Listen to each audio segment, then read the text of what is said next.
Yeah, yeah, okay.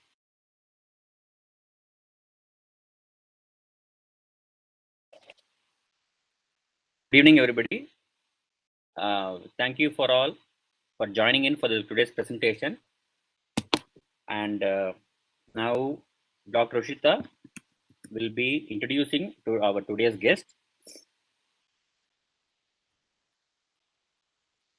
Kindly keep your mics all mute. And Dr. Roshita, please go ahead with the introduction.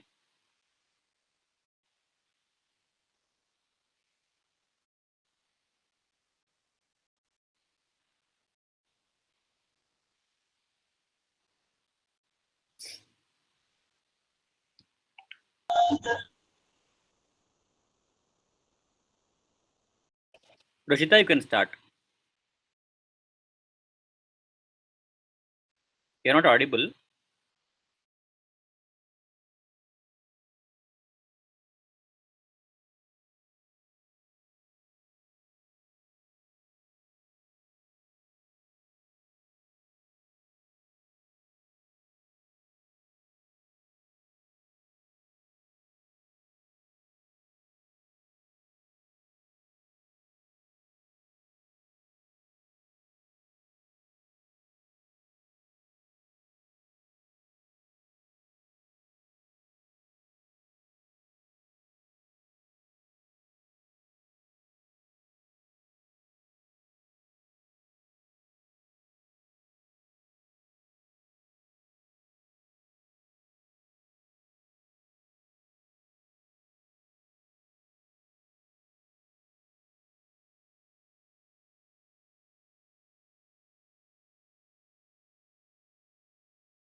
Hello?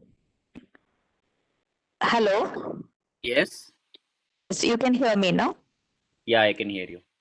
Okay. Good evening, all. On the occasion of our first anniversary of Naturopathy and Pregnancy Guru, we are organizing this webinar on natural birthing and midwifery. We have a very special guest with us today, Ms.Priyanka Idicula. She is a certified professional international midwife and she's currently the director of BirthVillage, the Natural Birthing Center, one of the India's popular natural birth centers, and is the managing trustee for the Birth for Change. Priyanka has extensive experience in working in maternity care with the pregnant teenagers as a part of Tejas Home Project, one of this kind in India. She has presented various papers on holistic maternity care and has been the face of India at various international midwifery conferences. She has been the guest speaker at the various nursing colleges on midwifery education and human rights in childbirth in India. She is also currently teachers has guest faculty at the Fernandez Foundation for specially designed government midwifery program at Telangana. She has been honored with one World Birth Hero runner-up championship in 2011. She has been awarded the Lifetime Achievement Award for service to the mother baby by Midwifery, today recognizing midwifery leadership and in the promotion of birth as normal life event in 2018 at Germany.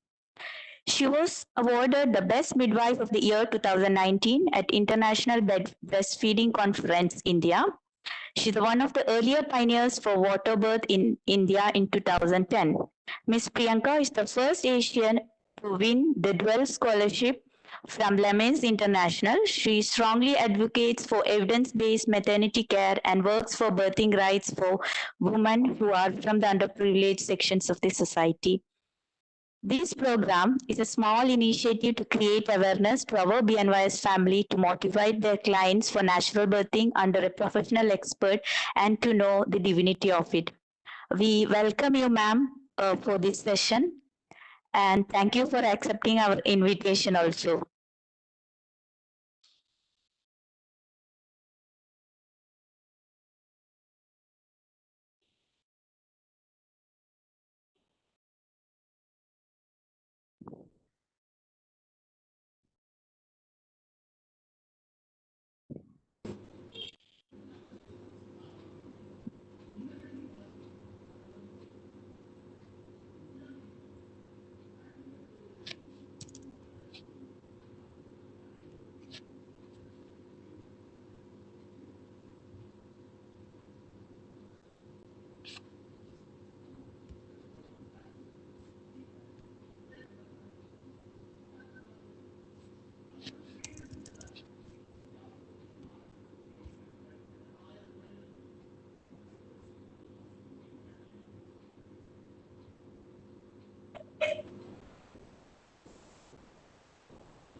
Kindly wait for the guest to start the presentation.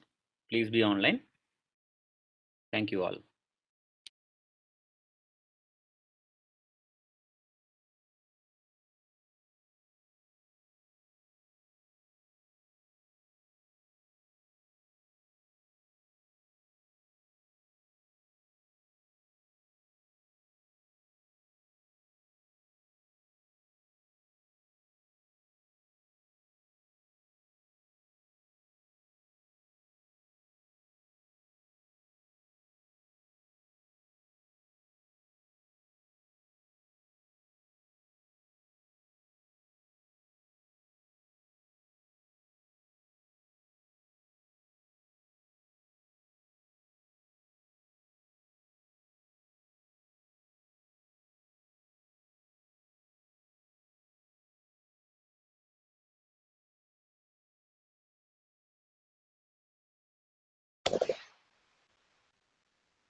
Hello, can you hear me now?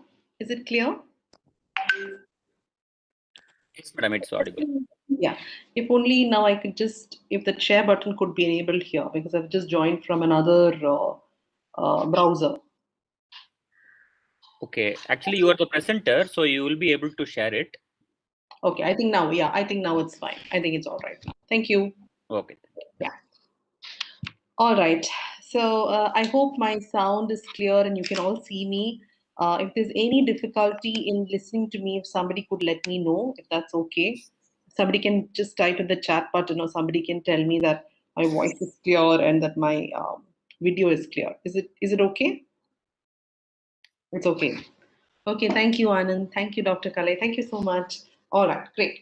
So the first thing, thank you. So the first thing I should say is. I'm not a great online presenter, to be very honest. I am a person who likes to talk to people in front of a crowd. That's my style, actually. But of course, the COVID, I think, has forced all of us to go online and learn online and present online. So it's new for all of us, but I think we change and we adapt with the times, right? So that's how we go forward. If any of you would like to keep your videos on, that's totally fine with me, because at least I get to see a few faces here and there. So I know what I'm saying is reaching somewhere or not. So please feel free to leave your videos on, but to keep your audios on mute, right? So at least I get to see a few faces here and there. It would be great. All right. So today, Roshita is somebody that I know really well for over a period of time, and there's so many uh, naturopathic doctors that I have really good relationships with, and who I've worked with in the past. There's a Dr. Anand, there's Aparna, there's many to name off, and such good relationships over a period, right? So I'm really glad to do this with the group, with the naturopathic group, and and Roshita has also told me there's many youngsters in the group, and I'm very inspired to talk to this young, vibrant group. So I'm really excited about that. All right. So what I'm presenting today is basically about midwifery-led services, what is the care about, BirthVillage, its story, and maybe a few inspirational stories here and there. This is what I'm hoping to present for today, right? A little bit about myself. My name is Priyanka Idicula, and I work on the clinical team and on the administration at BirthVillage, the National Birthing Center. So that's what I do. And I shall share my screen, right? If you have any questions, please feel free to type your questions in the box. If you want to reserve your questions and you want to ask it at the end, that's also fine with me. Whatever works with you, right? So that's how I encourage your question answers. And should you feel if my voice is not clear, please feel free to stop me in between, right? So I'm just going to go into my presentation. So just a second. I'm going to just get into my slide for a minute. 1 second. Let me just find out where this is. I've not used this particular medium. Usually I'm always on the Zoom platform, so this is new to me, but let me try to figure it out. 1 second. Okay, I think I'll go to share from here. It says here, make sure that you're allowed permission to share content and then try again. So I'll try again.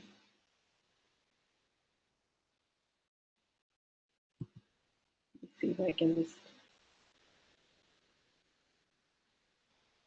So, okay. I think it goes to my entire screen right now. Is my screen visible right now? Madam, we're able to see you, not the screen share. The screen. Okay, let me try. What's the problem now again?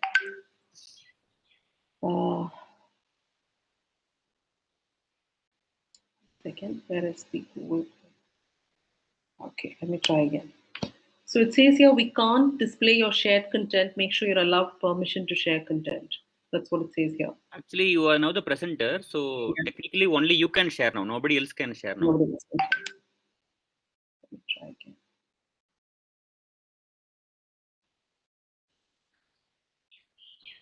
Let's see if I can try again. Is it viewable now? No. Not yet. Not yet. Okay.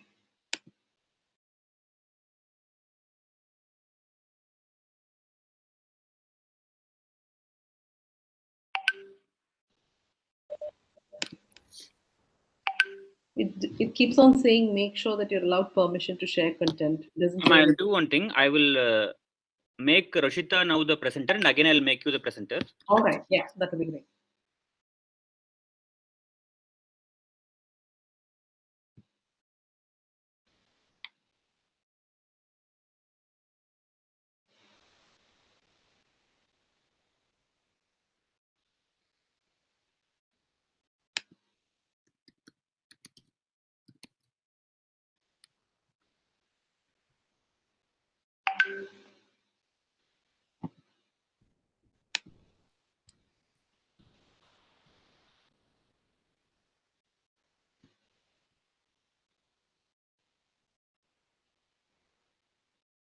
I think now you're able to see my screen, right? That's right. That's right. Okay. I'm stopping my share. Okay.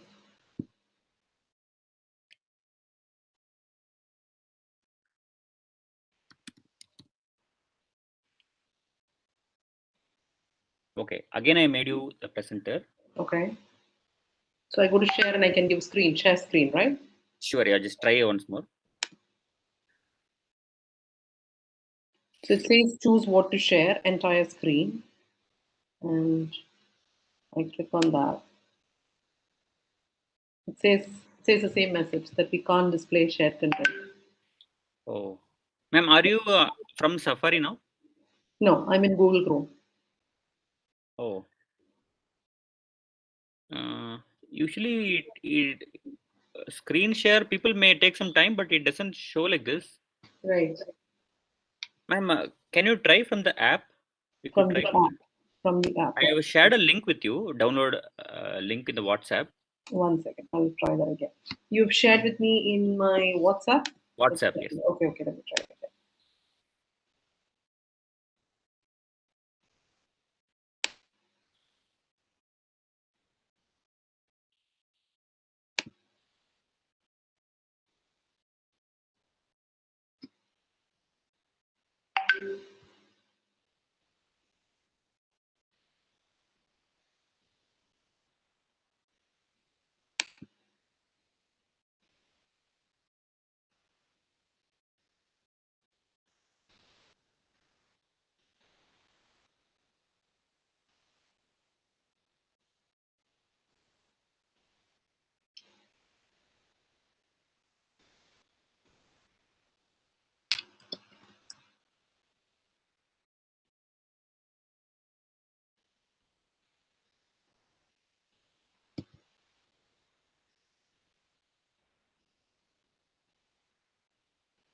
Okay, once it's downloaded, then I go to, I just have to open that, right? That's all, no? In the applications.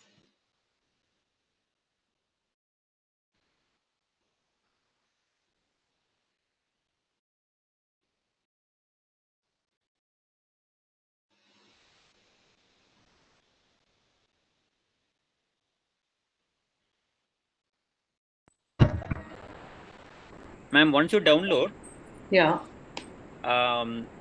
After you press the link, the browser will open and will ask you whether you want to open in the app. If you choose to open in the app, you will be shifted to the app. Okay, let me just try that once more.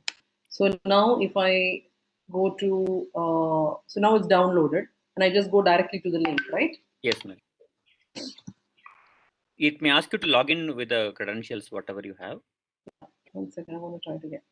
So I open with this and they say, it says click allow on the prompt. If the prompt doesn't appear, click launch instead. So join from your browser. That's where I should join from. No, madam. When you click the link, see now you install the app. Yeah. Then if you click the link, whichever was allowed for you to joining, Okay. it will open in the browser again. And the browser will ask you whether you want to open in the app because the app is now installed. If it doesn't try, then I do without the presentation. I will just talk straight. And even otherwise, there will be three dots in the bottom of your screen. Even that will show you, do you want to join in the app? You can actually log out and again log in, madam. No problem. We'll wait. Not an issue. I have no idea. It says click allow on the prompt. Didn't work. Download the app again. That's the only thing I get. No, madam. When you double click the icon, the new software downloaded, you get anything?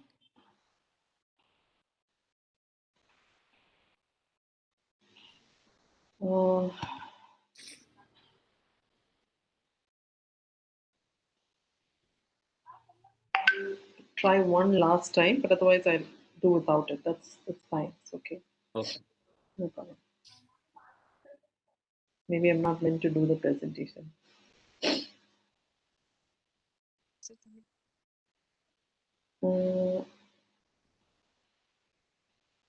Okay, under the apps, what do I open as? Under the apps. No, whatever downloaded, that's the app. Double Okay. click it. Okay. Is it opening? One second.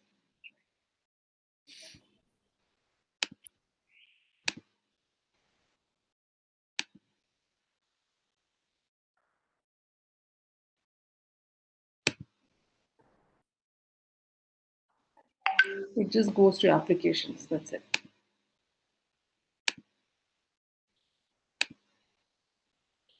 I think it's all right. Maybe I will just do without the presentation then. Okay, fine, madam. I'll just do without. It's okay. No problem. I can do without. Yeah, it's no problem. Chaksana, you can present instead of her, no? I think Dr. Shakti can present your presentation and he can change the slides if Okay. possible. One second. Ma'am, yeah, you can share it with Roshita also, or you can share it with me. Right. We'll also do it, not an issue. So you want me Is it your keynote presentation? It's a keynote. Okay, then you can share it with me. Okay. I also use Mac. I can present it. I'll just send it to you then. Sure, madam. So how do I send it to you? To where? Shall I send you my email ID? Yeah, send it.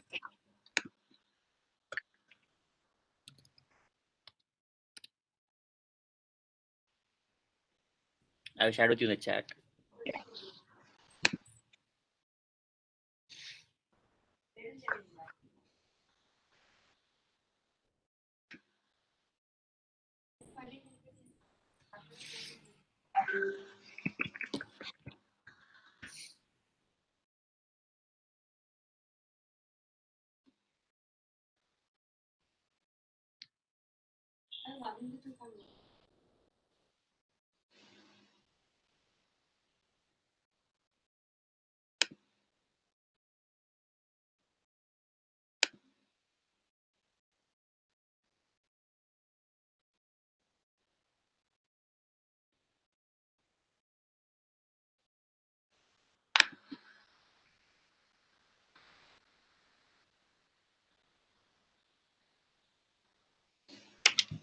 No.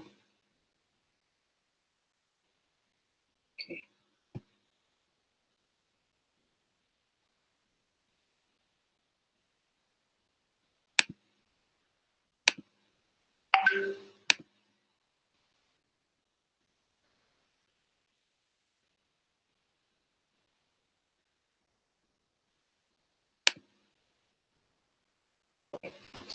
So I think it's beginning to upload on that side.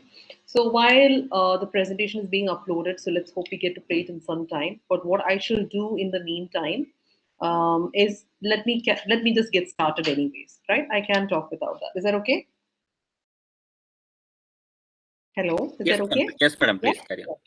Okay, so a little bit to understand about BirthVillage's growth and how we went forward is that to begin with, we started our services in around 2007.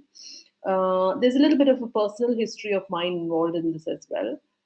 My initial bachelor's and master's is in microbiology. I've spent around 8 years working in the diagnostic industry. And I am one person who came back to my hometown to have my child. And obviously, like most aggressive working women, go back to Chennai to join back with my previous company, which is Johnson and Johnson. That was my plan. But after having my child here, I realized very strongly that there were a lot of things that touched me in my birth with respect to maternity care, and how that a lot of changes were required.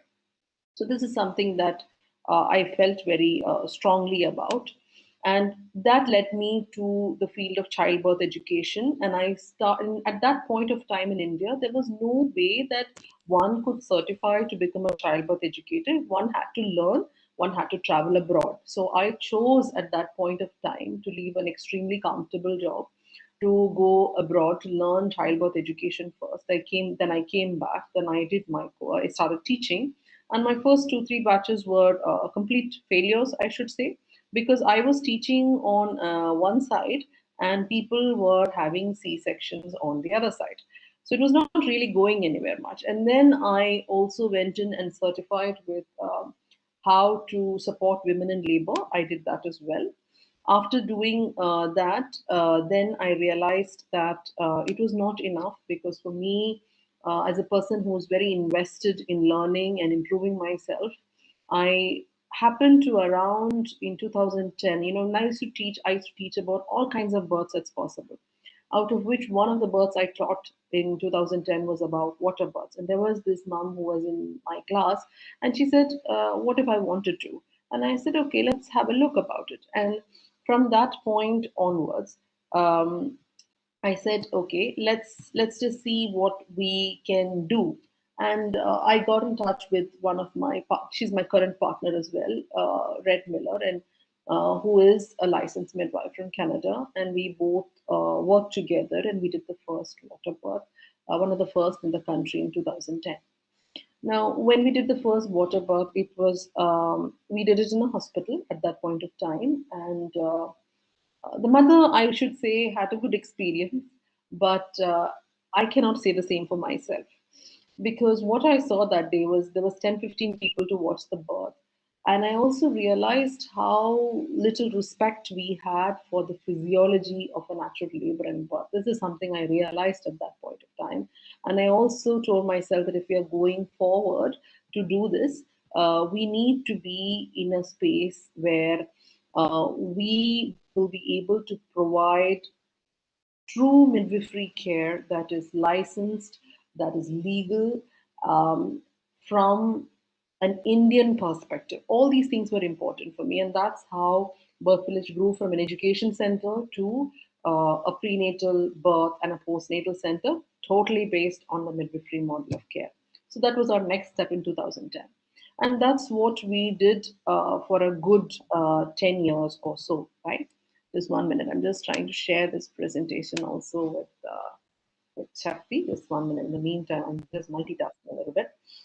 Just bear with me.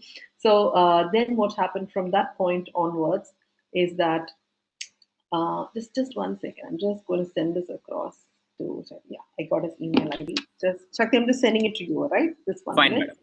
Fine. Yeah. SB.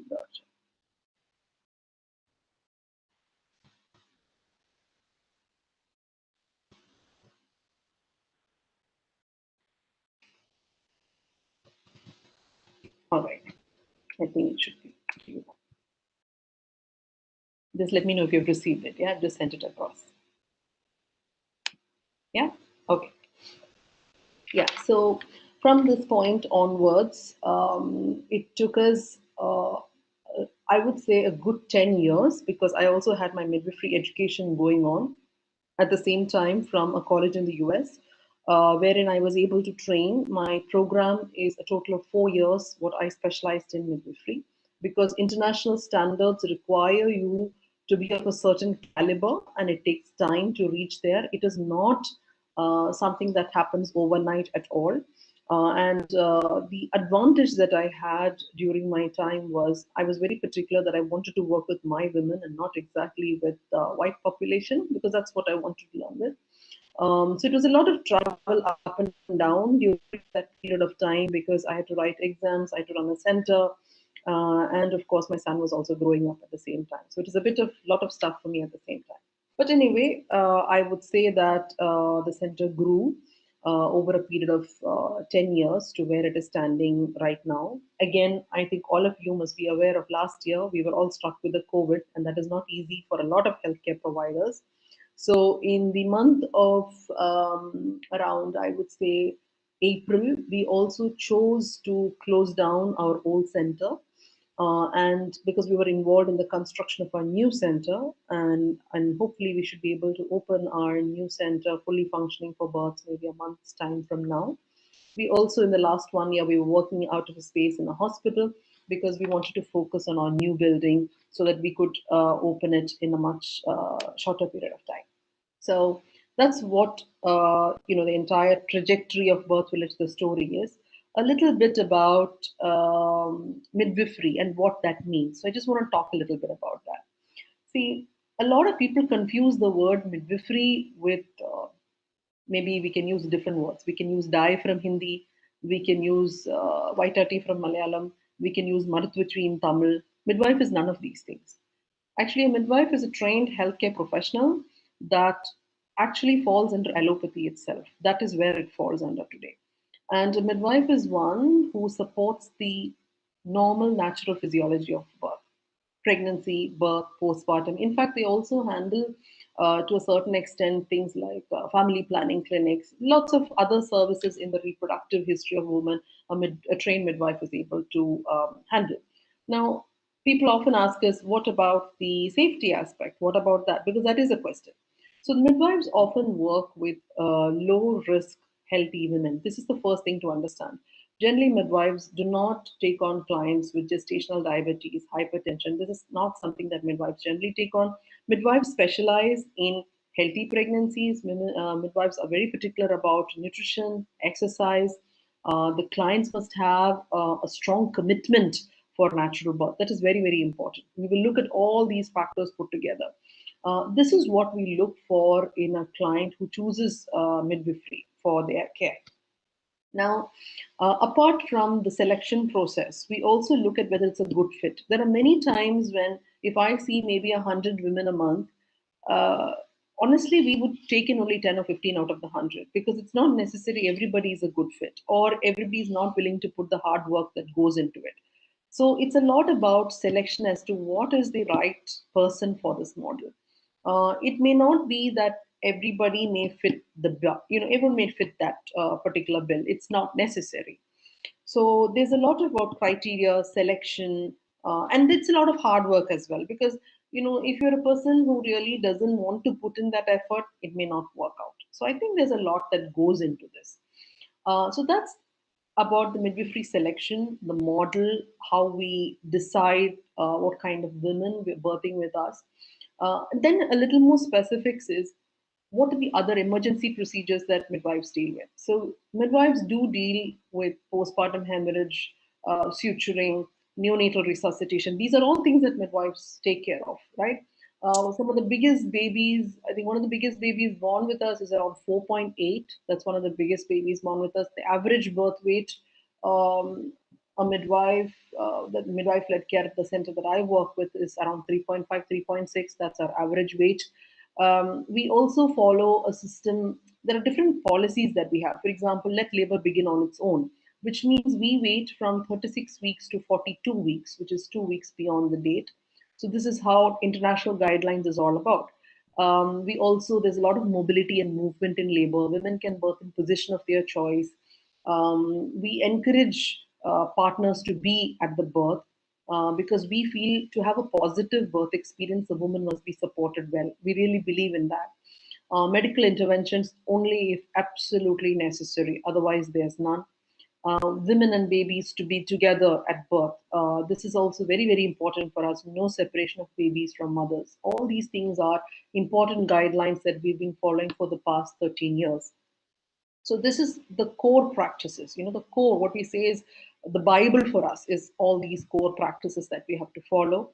Another very, very important thing is informed consent at BirthVillage. So informed consent means where we truly inform the mother, this is your health status. This is your possible risk. This is your possible benefit. We never make a decision for a client. The client makes the decision for themselves. They have every right to say yes. They have every right to say no.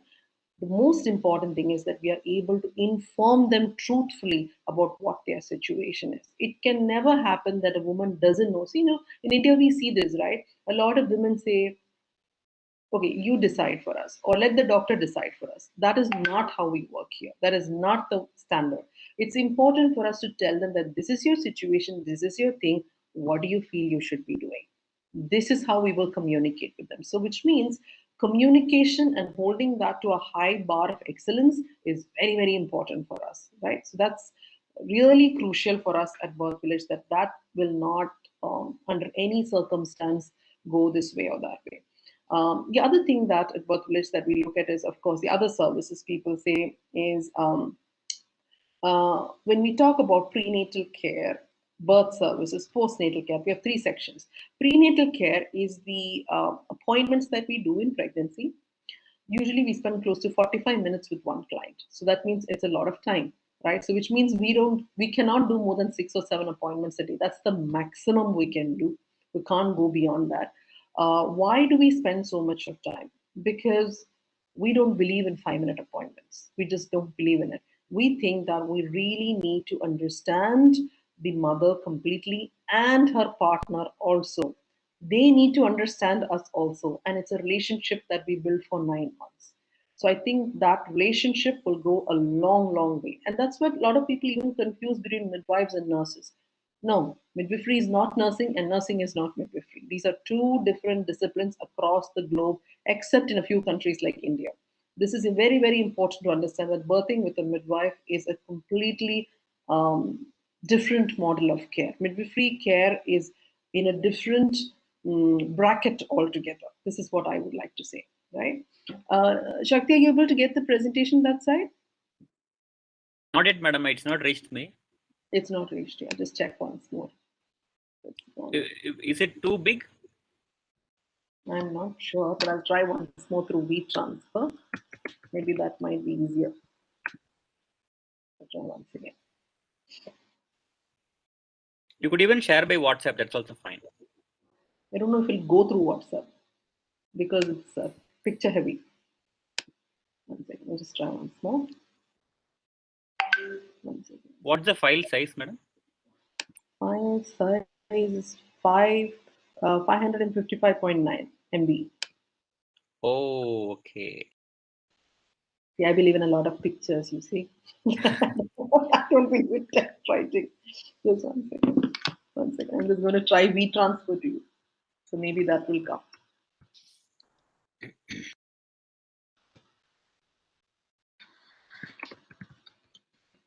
Usually I've always used Zoom. I've never really used much of... We use this because we have more than 100 participants. Yeah, no problem. I totally understand. No problem.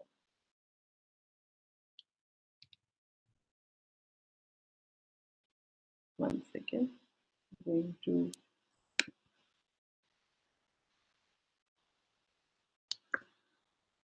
I'll just type this in and then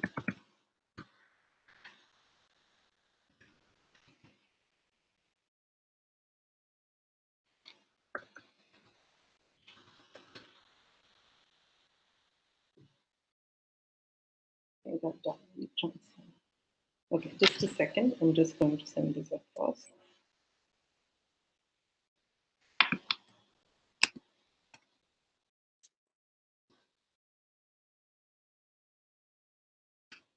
I think now you should get it. It's not coming on V-transfer to you, so it should come. Okay. So while I go back to talking over here, I think it should come to you. Okay. So this is what we mean by the sorry, going back. Yeah, prenatal care, how we function. We talked about birth services. Birth service, like I said, it is again, we don't have a time constraint.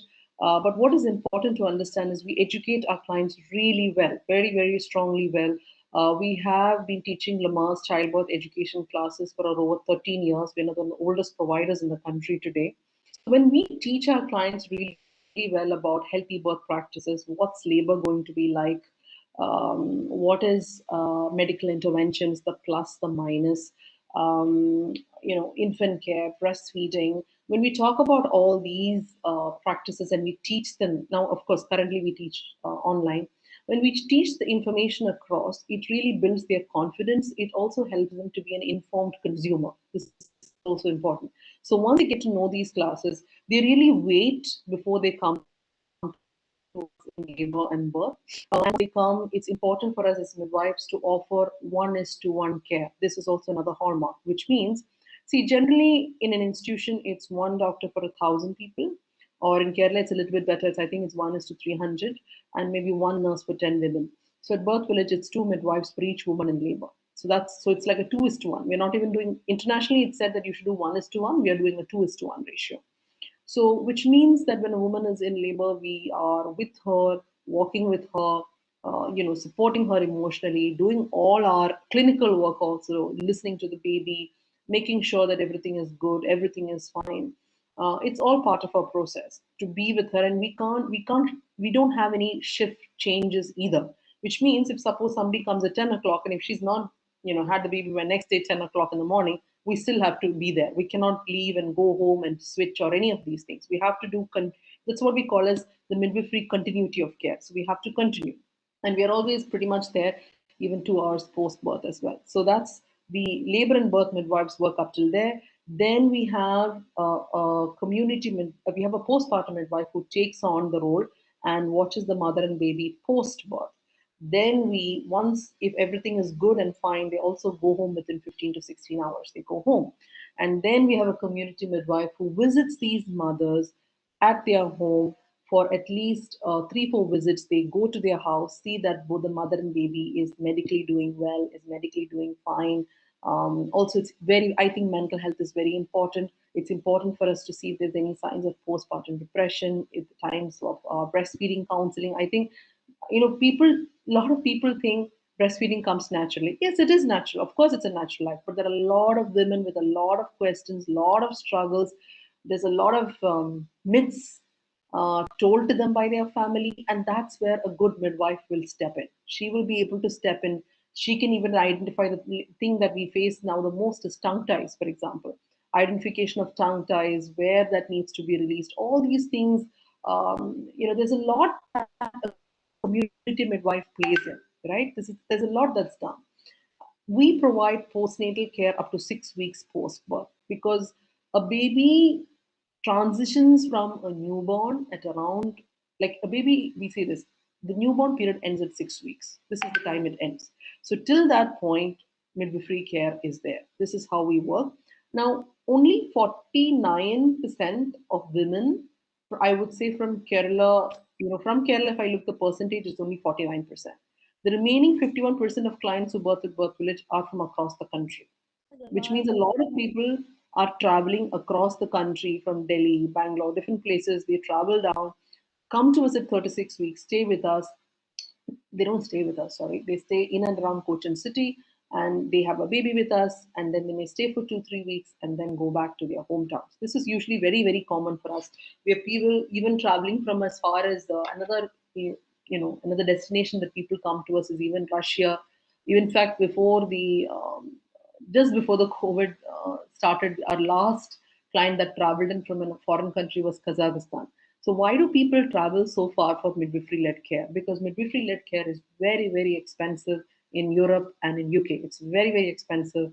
So compared to that, in India, we are super cheap. This is one of the reasons why people from many countries travel to us also.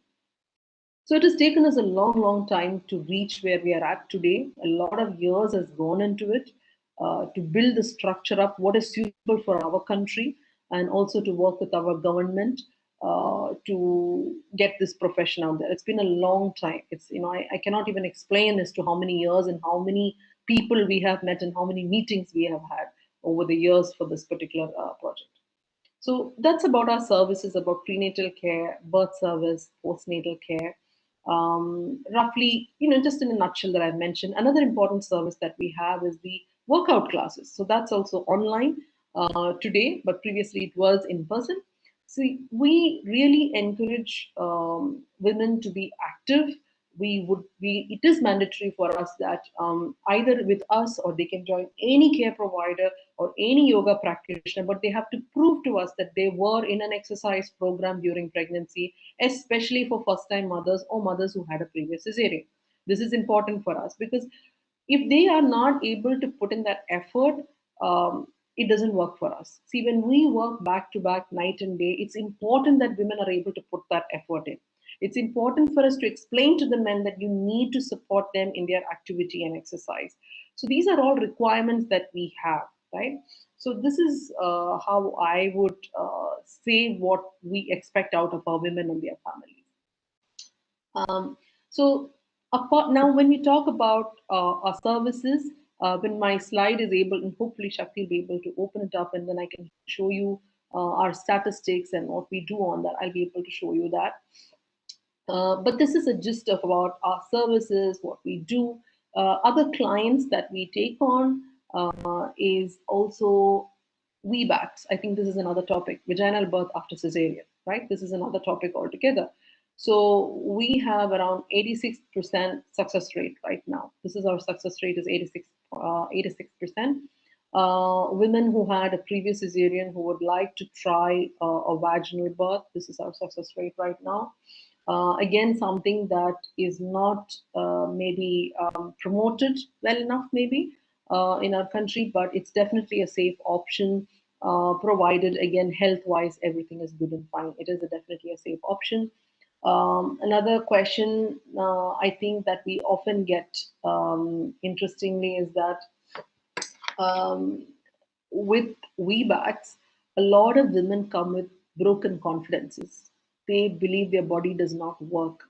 They believe that some people are told that you're too fat, some people are told you're too short. All kinds of women listen to all kinds of things, and they just feel they're not good for it, or they just feel that they are not good for it, or you can put it in different ways. And this is something that I feel is very, very traumatizing.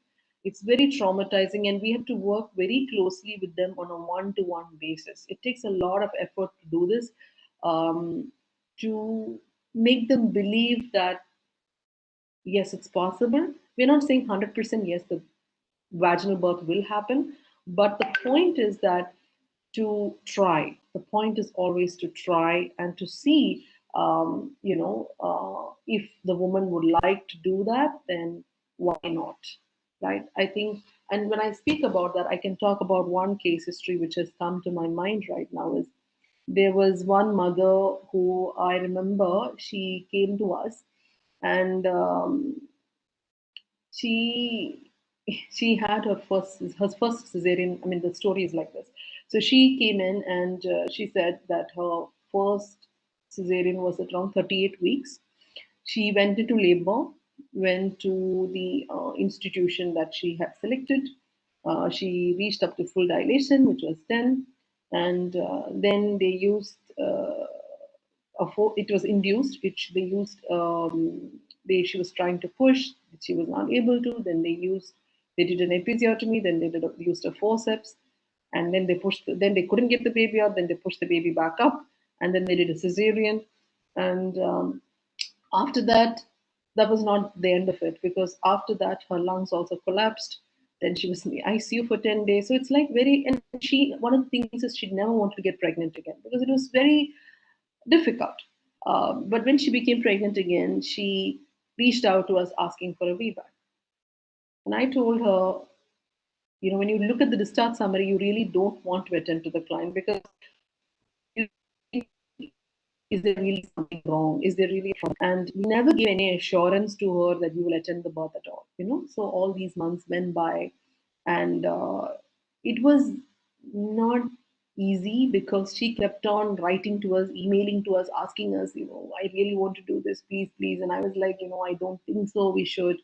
Anyway, long story short, this time around she crossed 41 weeks, and her labor started, and we said, come when the contractions are good. And we are literally ready with every single equipment because we are ready for everything that will go wrong. Everything is going to go wrong, so we are kind of like on like buttons, like, oh my god, something is going to happen right now.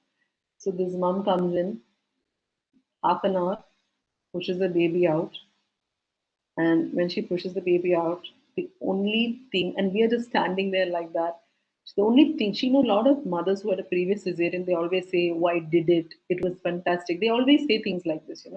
But this mother said only one thing. She said, "I'm alive," because she never thought she would live through it. That is what she thought. She never thought she would live through it. She said, "I'm alive," and thank God for that. And she just felt, she was crying constantly after that, and she was like, I just can't believe that I've done this and that I'm alive. That is the only thing she kept saying. And this baby was, who she pushed out so easily, was around her first baby was around 3.6, and this baby was 3.9. And she did it so easily with nothing. We really didn't do anything. We just gave her the space. So there's so much that a woman goes through, and that is important, that we understand what women's voices are and where they are coming from. I think that's very, very important, right? Just gonna just check in with Shakti again. Shakti, you were able to get the presentation? Ma'am, is it a link what you have shared to me? No. Because I don't know, because Gmail we cannot add something more than 25 MB. No, So, not through Gmail. I have sent through WeTransfer. so that should be a link what I get, and I'll download it, right? You can just download it. That's all. But I've not received any mail. Actually. It says that the people below did not receive your mail. No. I think probably this presentation is something you're not going to be able to see, but that's okay. No problem. But we can just discuss based on it, right? I think Fine, that's madam. fine. Fine. No problem. It is what it is. That's okay. No problem. Then a couple of other things that I can talk about with respect to experience sharing is, I remember this one mother who we had, and she was. A lot of mothers think that, a lot of women think short women can't give birth vaginally, right? A lot of people think about that. So one of the mothers we had was, she came to us, and I think she was we have tried shorter. She was 4'8". That is her height. 4'8" is her height. And interestingly, she used to follow BirthVillage from 2010, and that time she was only, I think, in 12th standard or something. And in 2019, she comes to us to have a baby. And again, this small 4'8", what you call, woman had a baby who was around 3.9 kgs. Again, she did it very easily. So it just goes to show that you don't have to listen or believe these things that are told to you. What is more important is a trial of labor. That's more important. That's how I see this as. Another person that we talk about support, and like I said, in BirthVillage, there's a lot of men with us, supporting women at labor. It's very common for us to see this. But here, there was another interesting story we had, wherein one mother, I mean, her husband is very, very sweet, but unfortunately, he had to go back to Chennai very fast. And she has only her dad. She doesn't have her mother with her. And her dad, she lost her mother when I think she's around 9 or 10 years old. She lost her mother. So her dad is everything for her. Like literally, her dad is her mother, father, everything together. So her dad, I remember when her labor started, she took pictures of it. And her dad was the one who was at home, massaging her back, putting hot water, making kanji for her. Everything it is her dad because her husband went back. And I still remember that father, the grandfather, when he dropped her for labor, he just told her, "You just go and you just do it and come back."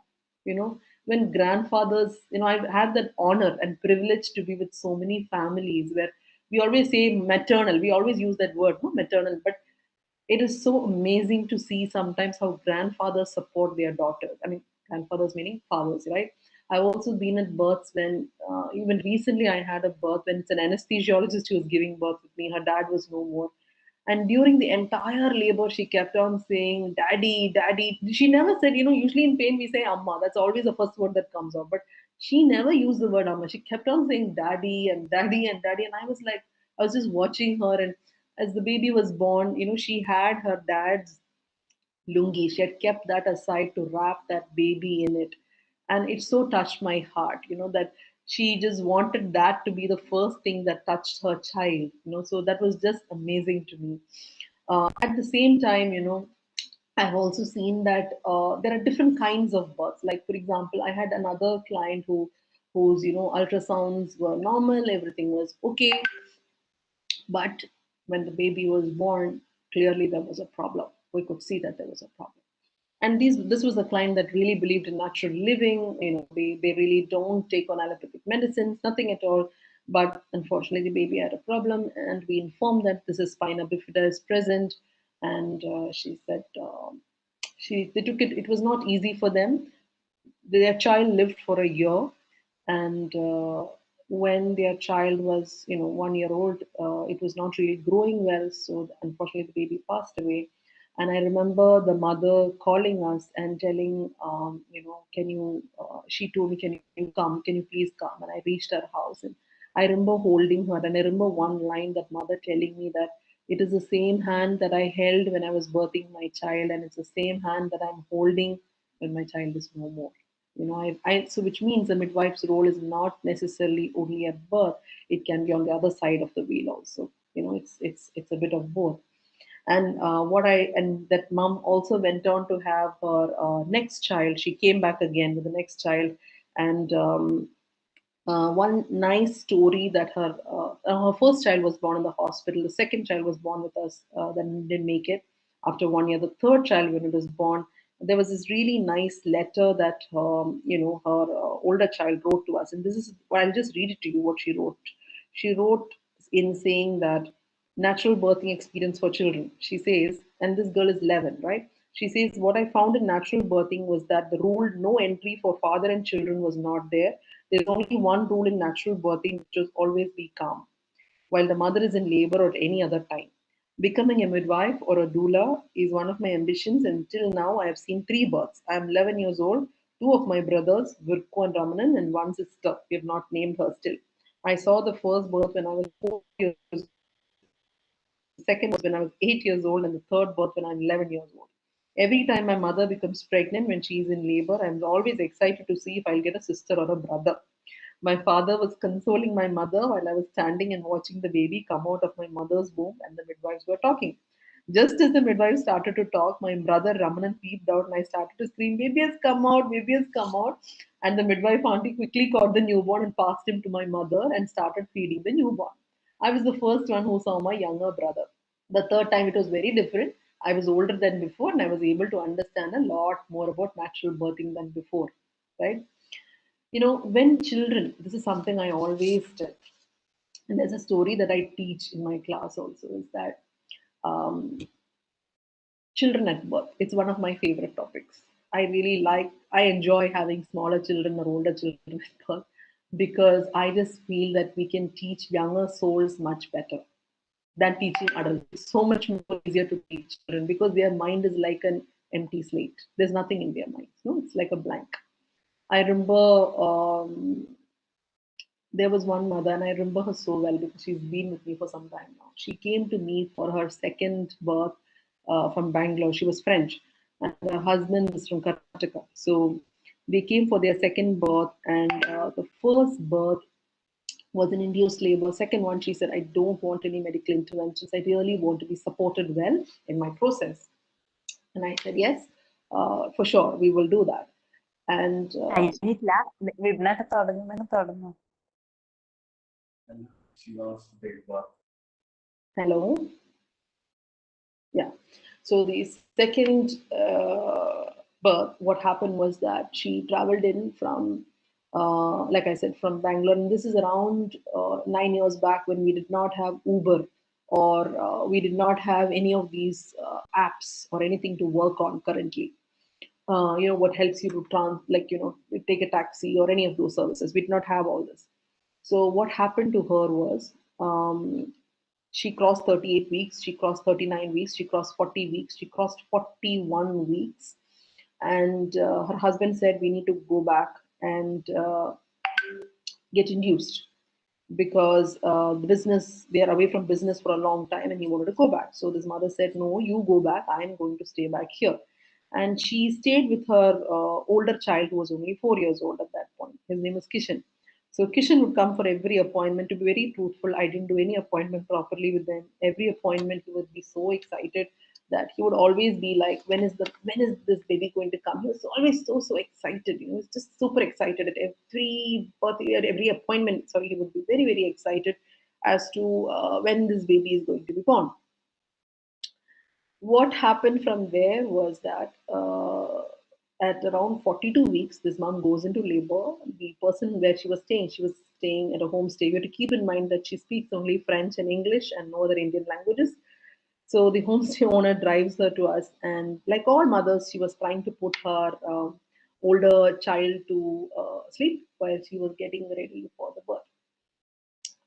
And like all older children, he's not interested to sleep. So he was watching his mother for some time, and after some time, he noticed that his mother's pain was increasing and she was getting into the pool. And suddenly, he told me, I don't want this baby anymore.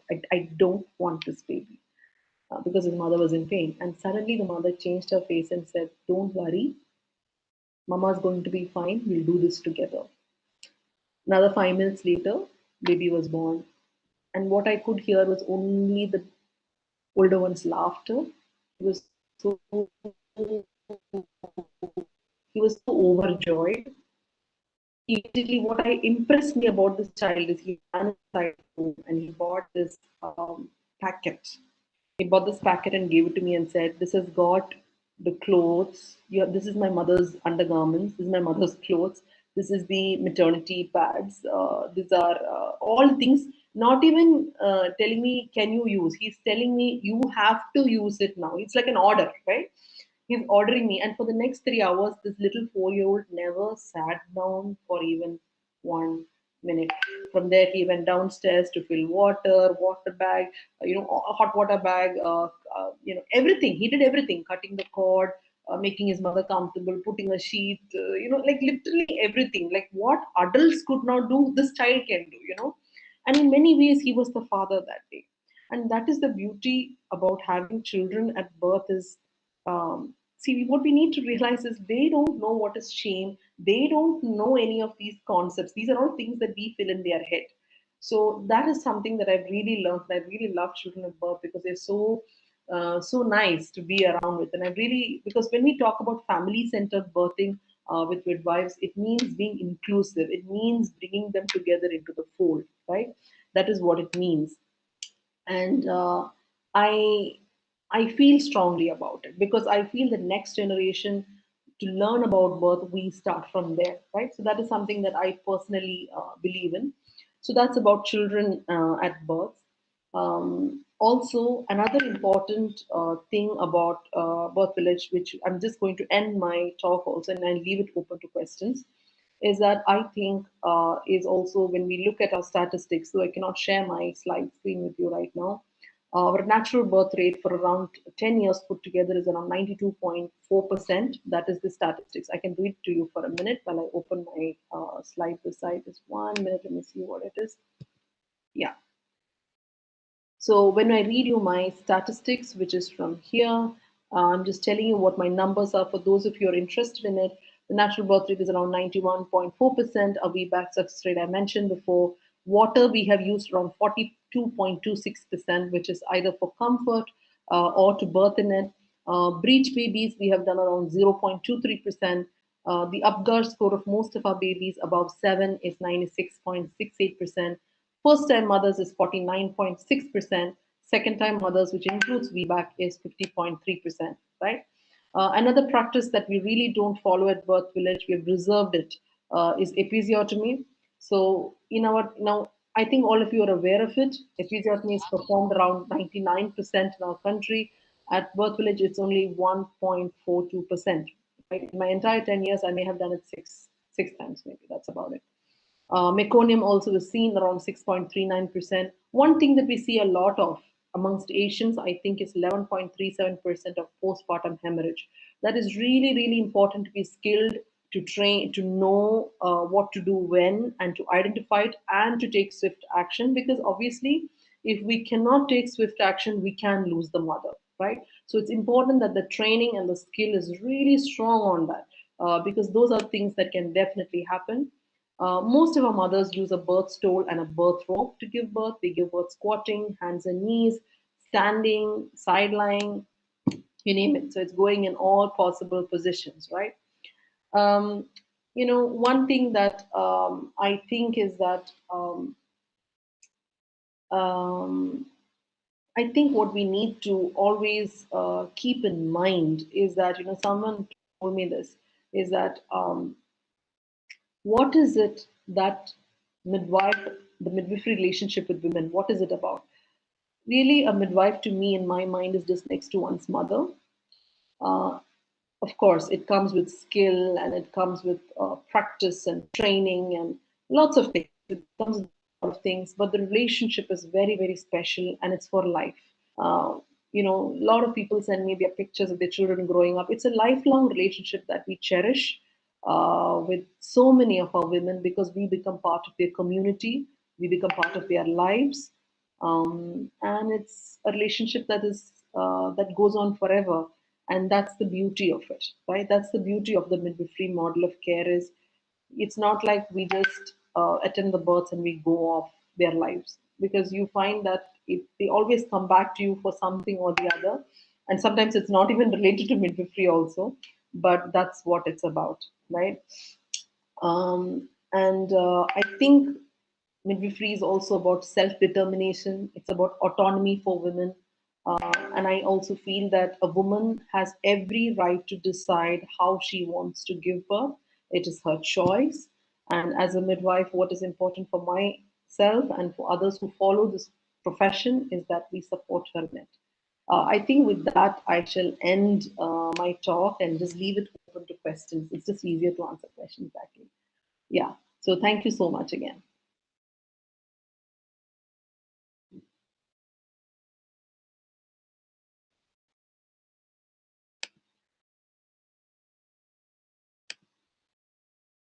Kindly unmute yourself and you can ask your questions.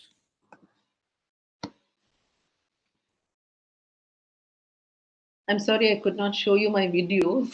I had a lot of videos to show, but maybe some other time. Yeah.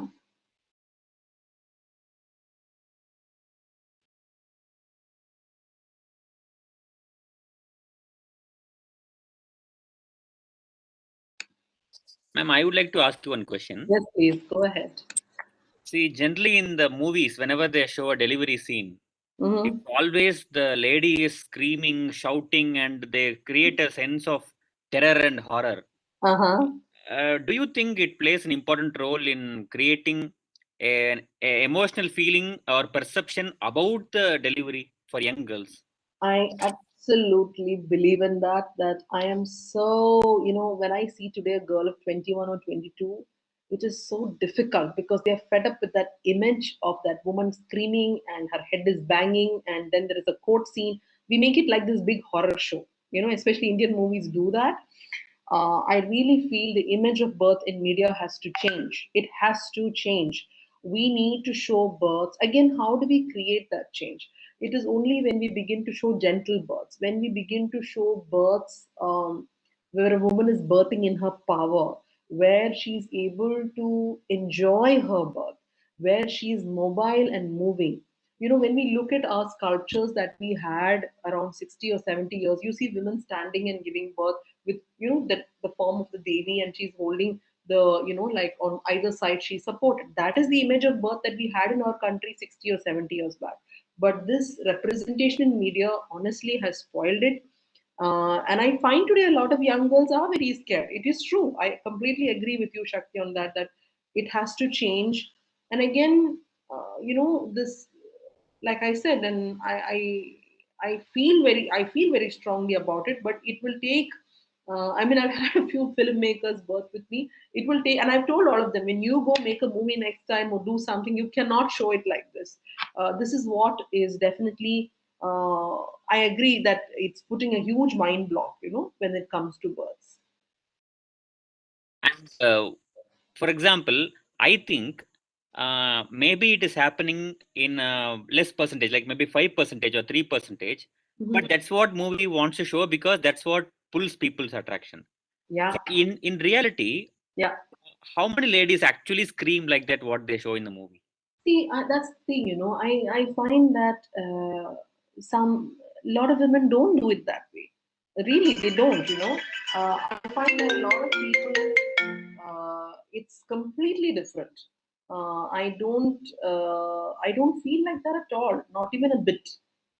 At the same time, there are some women who genuinely wanted to scream because they felt it was an outlet for them. They just felt it's just very satisfying to scream. Some people have told me that, but majority of the women doesn't have to be like that. There might be that pushing force, or that oneness to be with the earth. What we say, it really doesn't have to be a shouting match at all. Sometimes women just come in and within half an hour they just have a baby, and you're wondering like how come they reach till there so fast just like that.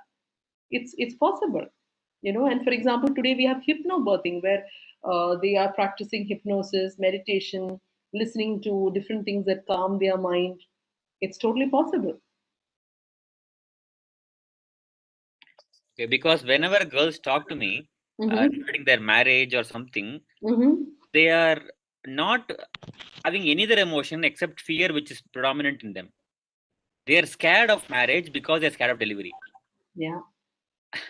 So I think, and even I was not knowing that Yeah. it's not required to scream like that Yeah. because That's I right. also was all the movies only. Yeah, that's true. Absolutely not. And I think it takes one to experience a birth like that to see that birth can be very beautiful. I've had a situation where a husband was at the labor, and after the birth, this is something that a man has told me. He told me, I had, after the birth was over, and most men, okay, this is what my experience is. A lot of men that I have been, supported their wives in the labor, a lot of the men cry at births. They do. A lot of men cry. A lot of men are moved and touched uh, by their experience. They feel, they say, I have this new respect for women suddenly. Some of them want to call their mothers. But one husband told me rightly, he said, my baby girl was given to me. It was not a nurse who came and told me, you have a girl, you have a boy. I took my girl myself. It was given to me first. And I feel so, it makes me feel very good when a man says that.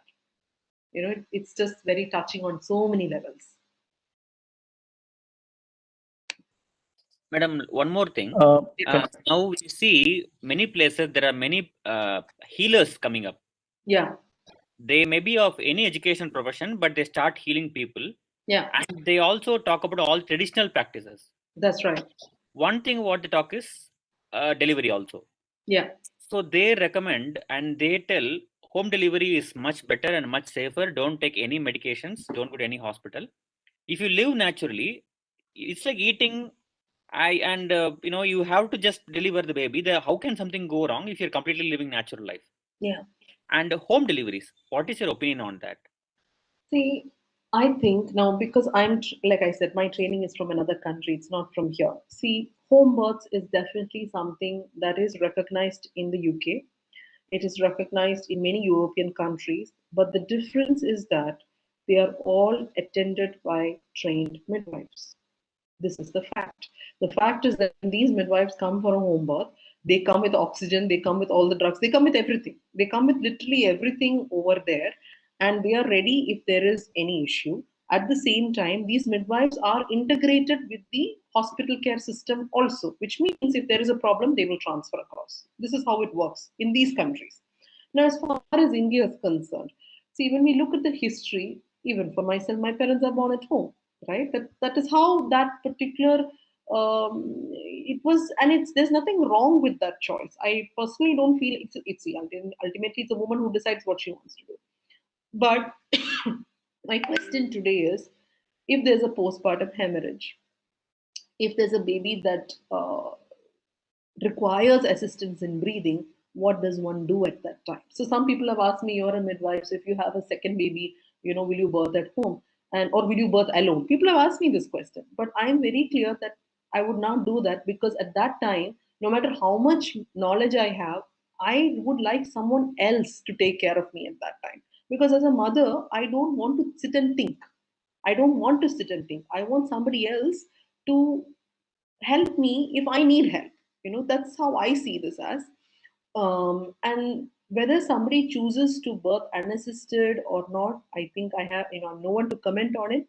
But overall, I feel when these kind of, in our country today, when these kind of things happen, we tend to get more issues with the government. And that's not the way. We want women to have more choices in birth, with safety intact. This is how I see it as.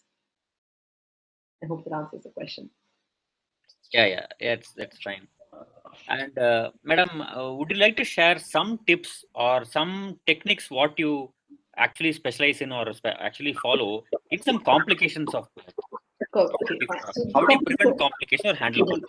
see, one thing is, some things I can tell simply. Like, for example, people talk about cord on the neck. Is it a reason for cesarean? No, it's not. We work a lot with positions, women birthing hands and knees, women birthing squatting. We do a lot of gravity positions, which really works well for the baby to come down nicely. So I think that that is something that we work with. Then somebody has written here in the questions: do you conduct natural birth for thick meconium stain liquor? See, meconium per se is not a problem, but meconium with the baby's heart rate going down is a reason for a cesarean section, right? Because we don't believe in compromising any baby or mother. This is from my side. About premature rupture of membranes, yeah, so prolonged rupture of membranes is something that we do wait it out. If everything is good and fine, we will definitely wait it out. That is something that we would do. PPH is something that I handle all the time. I'm not new to it. This is something that I work with a lot because, like I mentioned, as a midwife, we have to be able to control PPH. Of course, if it's going beyond a certain limit, then of course we have to go in for blood transfusion, etc. But most of the time, we can manage it with the help of drugs. We do manage it. The other thing we are very particular about is a good hemoglobin before a woman comes into labor. If the hemoglobin is less than a particular value, my cutoff is 10.5, 10.8. If it's less than that, I usually don't attend the particular birth. So that's something that I'm very particular about. Do you have support of a, yeah. See, this is the thing.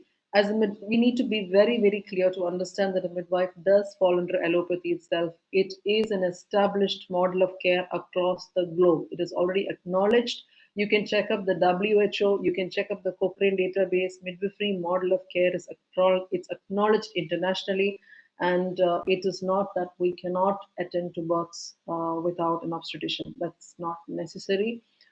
Because like I said, the midwifery model of care is it is a model which is it's a globally acknowledged system, right? And again, I'm talking not just about some, it's like a proper 4-year program. This is what it is. And like I said, one must know how to handle. It's not enough just to catch a baby. You have to know what to do when things go wrong. This is very, very important to understand, because without that we cannot work. We just can't work without that. It doesn't work that way. Even suturing, everything, we have to do all these things. So it's part of our curriculum and learning, right? Otherwise, because if we can't And today we have to keep in mind that situations are different from 60 years back. Now, in my grandmother's time, if she had 7 or 8 kids, losing 2 kids was an accepted norm. Today, you have 2, 3 kids. Nobody's going to accept any loss, no matter what. And that is the reality in our country, right? So that is a reality. Somebody has written here, what do you feel to make a mom feel comfortable after the birth? So usually after the birth is over, the mother and the baby is bonding, she's resting, she's recuperating. We also have to see that the blood loss is normal. At the same time, we don't interfere, meaning the baby, we do the breast crawl. You can all watch on YouTube if you want the video breast crawl, please watch it. It's fantastic when you put the baby skin to skin with the mother. The breast or the nipple secretes the smell of the amniotic fluid. The baby smells itself. We don't do immediate wiping, and the baby kind of latches by itself, and it's beautiful how it's just beautiful to see how that baby goes and latches by itself. And we don't disturb the baby. Everything to listening to the heartbeat, the respiration. We do everything with the baby on the mother's chest. We don't separate the baby to go elsewhere. To do the weight and other parameters, we usually wait 3-4 hours. So that's another thing. Delayed cord clamping. We don't cut any cord straight away. So baby, cord, placenta is inside. So we wait for the placenta to come out.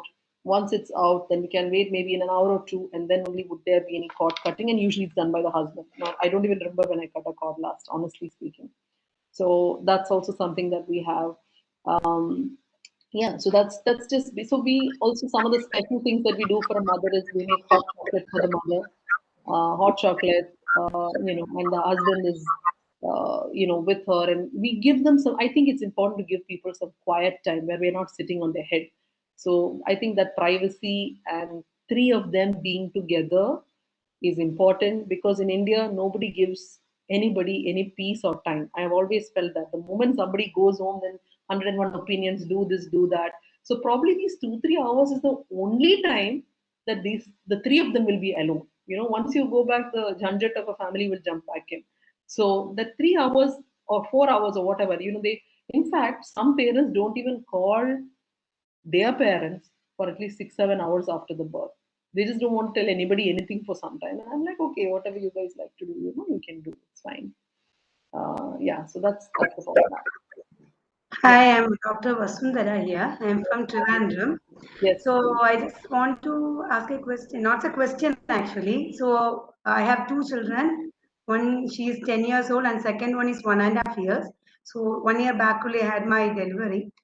So, this huge back and recognition of motherhood and everything. So when I was having my second baby in the hospital, so because the first baby, we won't be knowing how to do the delivery, and we are following you in the Facebook and everything.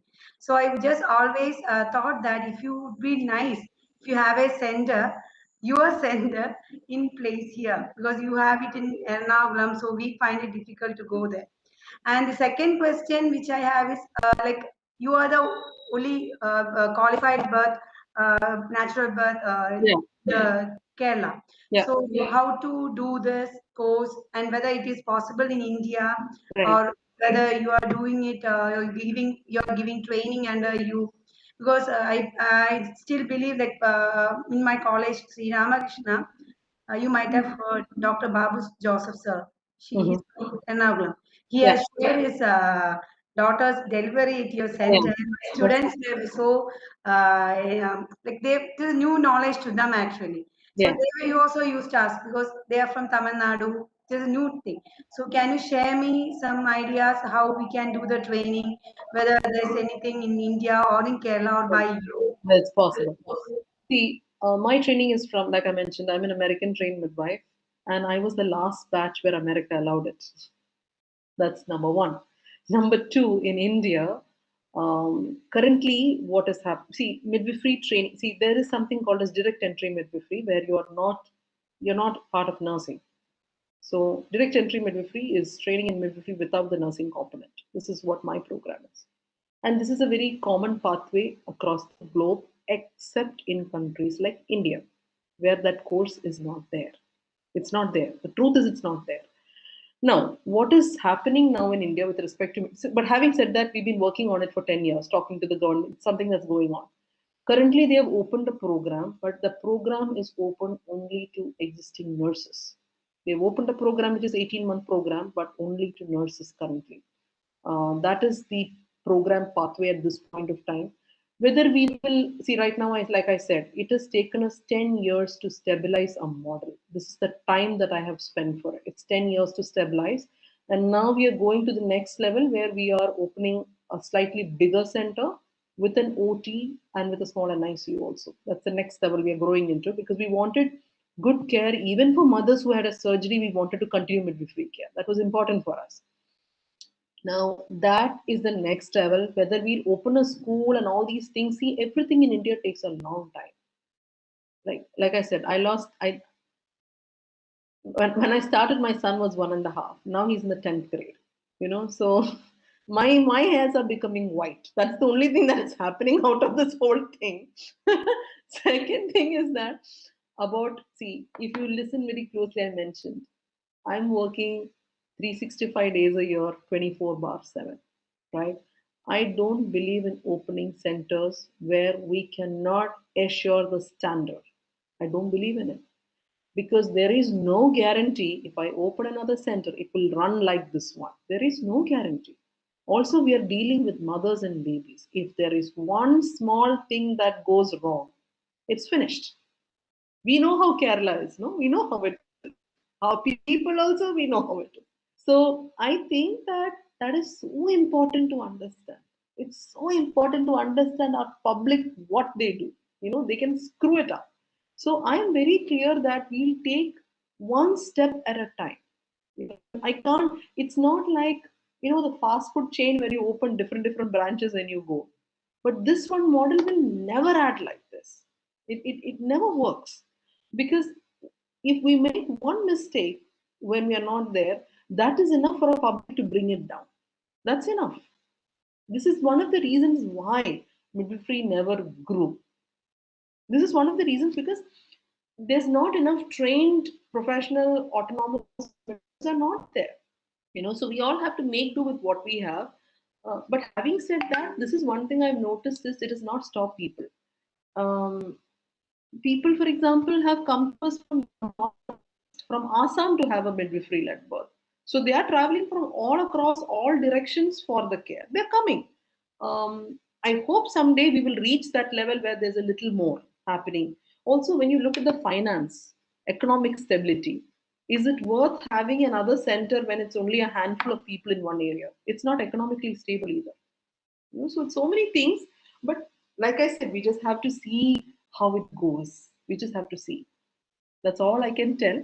But this is where we stand right now. And I also don't believe in any training which is not accredited by the government either, because it will not make any sense unless it is accredited by the government. It's not licensed. It will land into more problems, because, like I said, without that we cannot grow in this country. We just can't. That's my take on it. But thank you for your question. Can I ask a question right now? Yes, please. My wife blessed with a baby boy. Actually, that was cesarean. So is it possible to normal delivery or be like that? Is that I didn't hear that question completely. Was the first a cesarean and you're talking about a normal second time? Is that the question? Yes, that's my Yeah. If you have a gap of 18 months to 24 months from the first birth to the next, you can try for a VBAC, which is vaginal birth after cesarean. If everything is okay, it's definitely possible to try. Well, what I'm asking you that whether what we need to do for this, especially to get that like that. Actually, the voice is breaking. Can the question be typed in the box, because I'm not able to hear. The voice is just breaking off. Okay. Yeah, just type in the box. Okay. So while he's typing the question, another one that has come in is, I'd like to know that whether milk is sufficient for the baby. People around us irritate, asking us milk. You know what? Every mother produces enough milk for the baby. I do not know why people talk that the milk is not enough.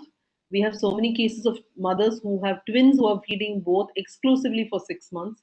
I really feel if your baby's output is good, that means your baby is getting enough. It's a very simple rule. That's all that you need to know. If your baby is giving you by the end of first week and start of the second week 10 wet diapers, that's enough.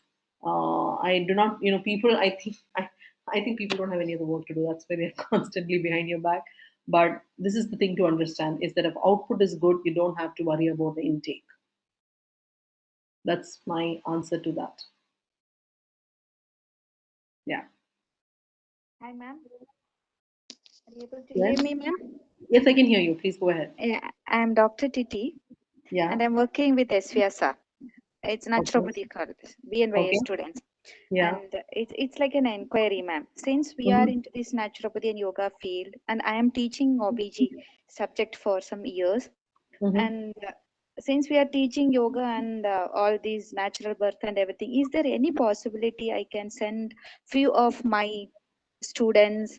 They can come and see the sessions, what you are doing. They can Is there any definitely, possibility? yeah, they can miss. See, right now, because of COVID time, we are not doing anything at this point of time because that's the situation we are all facing right now. But otherwise, people do visit our center. They come for a 2-hour session. They sit with us. We explain our policies. People do come from medical colleges, from nursing colleges for a session. They come. They can come. That's not an issue. But it's only for births. I don't allow people to attend because, like I mentioned, it is about privacy for the mother, and a lot of people would say no to it. It's not about me; it's about the mothers actually. But visiting the center per se is not a problem. Not for seeing the birth, ma'am. It is like encouraging them. Okay. Yeah, yeah, yeah. No, no, there's no problem with that. That's not an issue at all. Okay, ma'am. Thank you so much. Thank Yeah, you, ma'am. yeah. Somebody's written, can you add points of breastfeeding? So simply put, when mother to do skin to skin with baby directly, no reason for separation. Every mother produces enough milk. You have colostrum enough and more in the first 3 days, which goes into production of breast milk on the third day. So the more a baby suckles, the more a mother will produce. What is more important is a mother is supported well during the process, not asking her all the time, how much milk are you making? Is your baby getting enough? This is a very irritating question I think mothers listen to. And I don't think any mother likes listening to it also. I think we need to support her with food, nourishment, love, and care. This is what a new mother needs. If that we can do, she will be fine, and so will the baby be. Right? Remember that the first 2 weeks or the first 3, 4 weeks, let me put it 3, 4 weeks, every mother is going through up and downs of understanding her baby and her baby understanding her. It's a two-way process. I think we need to give it time and patience. And I also feel that visitors, this is the golden rule I have, is please avoid visitors for 10 to 12 days. I think that is also very, very important, right? Avoid visitors, because that is another thing. I think a lot of people coming in and giving comments is really very sad for a new mother. So please, and I tell husbands or your mother or whoever is with you, please protect your zone and protect your space. I think that is also very important. Um, VBAC. See, VBAC after one cesarean, it is definitely possible. I don't think there's any issues to try if everything is good and fine. I don't think there's a problem. The complication that people talk about is uterine rupture. That is one of the main complications people talk about. But the uterine rupture rate is around 0.5 to 1%. So the chances are pretty less. We need to also understand that when labors are induced, or when a cesarean is performed, also there are risks. There is no guarantee when a surgery is being done somebody is going to come out of it alive. That is also not there. At the same time, will somebody have some other risk factors in a vaginal birth? That is also possible. Really, there is risk in every procedure. It's about what will you take. That is the only question, right? That is the only question that I have to say. Yeah, for any personal consultations, please, to know more about our work, please go on to Instagram. If you type BirthVillage India, I will write it down for you here. You can see our page, you can access it. There's a lot of information on it on Instagram. Facebook is another place, BirthVillage, the Natural Birthing Center. Please go have a look at it. There's a lot of information. A lot of mother-led stories, lots of pictures. You get to see all these things over there.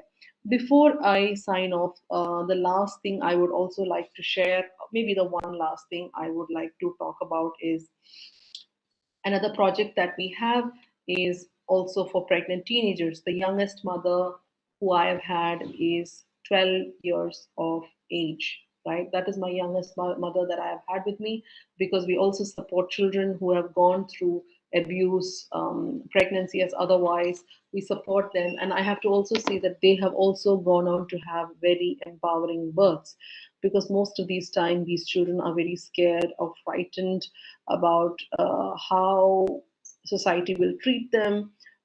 It's something that we need to understand. We support them greatly in the process. When we started the project, a lot of people said, "How is it possible?" And they're too young and all kinds of things. But interestingly, we have had a very, very good outcome with them. Again, it's a project that's running for 5 years, and it's a not-for-profit where they birth with us completely free. So it's important for us that BirthVillage does well, because we support these children as well, right? So that's also part of our work that we do. And that's something I would have definitely showed you the video about it. But like I said, unfortunately, I'm not able to share today. No idea why, but it's possible. There's another question that's come in: natural birthing recommend case of twins? Yes, why not? I've already had twins. So twins is possible. Beach I have done. Yes, of course. So it's all possible. There's no such thing that it's not possible at all. It's very much possible. That's for Karunya, right? And midwife plays a role in sexual health of a couple. Yes, I do think so.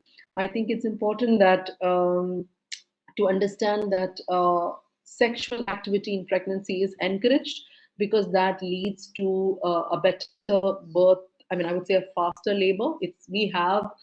We always say that when a couple is sexually active in pregnancy, they do have a shorter labor. They go into labor also at the right time. So I think, yes, I would say that. Yes. And I think when you have a close relationship with your midwife, you can discuss so many things with her. You can bring out a lot of people share with us many intimate details. That's very much possible. Whether naturopathic doctors can get a job there, so far I've not had one, but I do refer to a lot of naturopathic doctors. I do refer to, if somebody's interested, I do refer outside. That is something that we do, right? Yes. So that's about end of my presentation. I hope at some point, I get to see everybody in person. I miss seeing people's faces. But thank you so much for inviting me. Yes. One last question. Yes, please go ahead. Yeah. Me and my friend when we went to a native, we met our that granny. She told that she delivered a baby in upright position. Then we got shocked. In what position is that? Sorry. Upright, standing position. Yeah, of course. Then after hearing that, we got shocked, and like Shakti Anna told, and this Three Idiots movie and all, it's like scary thing, and only in lithotomy position they show. No, ma'am, is it possible to deliver a baby in upright position, standing? We do births in any position. Upright or standing or squatting or என்ன வேணா பண்ணலாம். அப்படி ஒண்ணுமே இல்ல. Oh, thank you. See, it's very simple, Kalai. See, if we go to the loo to pass motion, would we lie down or we'll sit up? What do? We sit, no? Correct, right? Hello? Correct. Can you hear me? Yeah? Yes. So why should we be different for pushing a baby out? Who has told we should lie down? Yes. Nowhere. The moment Actually, my friend was about to faint by hearing that. No, it's very much true. It is a wrong information. Actually, the WHO says that the woman can birth in any position of her choice.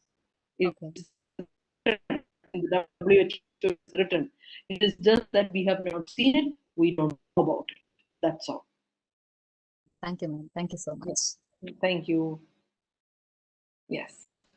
Is that the end of the questions? I'm really sorry I couldn't show the presentation of the pictures, but hopefully at some point we should be able to do it. Or maybe, who knows, maybe in person perhaps next time. Sure. Definitely we'll have some other sessions. Maybe when we have some new people with us. And Rushita, are you around for the thanking? Yeah, Rushita is there. Yes, Rushita, yes. Priyanka ma'am, thank you so much for accepting our invitation. Yes, thank you. It was a very wonderful session. Hope everyone enjoyed. I will not take much time. Thank you. Thank you so much. Thank you. Thank you so much, ma'am. Thank you. Thank you. And have a good evening ahead. Thank you. Thank you. Thank you. Thank you. Thank you, ma'am. Thank you all for joining the session. Okay. So shall we end the meeting, Ruchita? Yes, yes, yes, yes, yes. Okay. Thank you.